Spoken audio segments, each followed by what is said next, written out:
You know these hadiths that talk about whether or not there's, that there's more women in hellfire than men?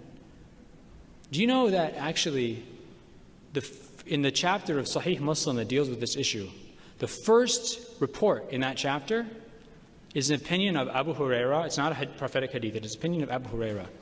And a group of Muslims in Medina, this is after the death of the Prophet ﷺ, a group of Muslims in Medina are debating whether or not there's more women or men in heaven. And Abu Huraira says, they come to him and they ask him what his opinion is. And he thinks and he says, there's more women in heaven. Why? Because the Prophet said that this group of people who enter heaven, each man will have 2 wives. Therefore, there's more women than men in heaven. Right? And then you see, wait, but there's other hadiths where the Prophet says, ﷺ, says that the women are the smallest number of people in heaven. Men are the greater number. And this is very interesting. What does a great scholar like Ibn Hajar al-Asqalani, who's a famous, probably the most famous kind of medieval hadith scholar, he's from Cairo, he died in 1449. He says, this person narrating this hadith probably made a mistake, because this person thinks that if there is more women in hell, there have to be less women in heaven.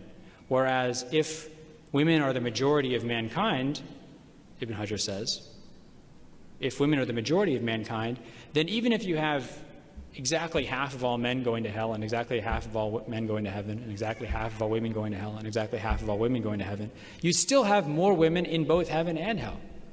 And so he says, this is my explanation for these hadiths. He's very flexible. And in fact, Muslim scholars were always very flexible when they were dealing with these issues, because they knew they were dealing with the realm of the unseen, the afterlife, which none of us can ever possibly understand. That's why they would always use the famous saying of the companion Ibn Abbas, لَيْسَ فِي الدُّنْيَا مِمَّا فِي الْآخِرَةِ إِلَّا الْأَسْمَاءِ. There's nothing in this world that's in the next world except names. The only thing we know in common is names. We can't possibly understand the details or the exact nature of the afterlife. But why is this important? Because this is the kind of things that Muslims become obsessed with when they find these hadiths. Oh, the Prophet, this is a misogynist hadith, this is a sexist hadith.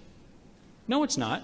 Because the very people, not only the companions of the Prophet, but generations and generations of Muslim scholars after them never thought this was saying that actually there are more women in hellfire than men. They never interpreted it like that. As I said, most of them actually believe that there are more women in heaven than men.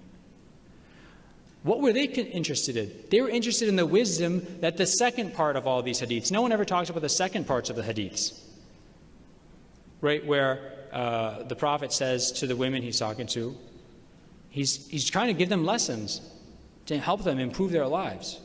So he says, تُكْثِرْنَا اللَّعْنَ وَتُكْفِرْنَا الْعَشِيرَ.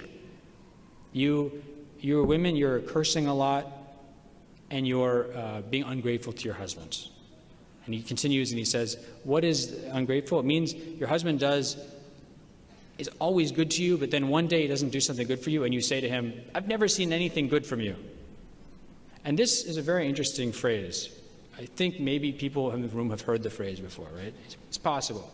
It's very good advice the Prophet is giving these women. He's saying, be grateful when you have a good husband. And then in other hadiths, he gives advice to men. And yet we still are obsessed with our own, because of the worldview from which we come, we're obsessed with reading these hadiths through this kind of, what sometimes people call a hermeneutic of suspicion.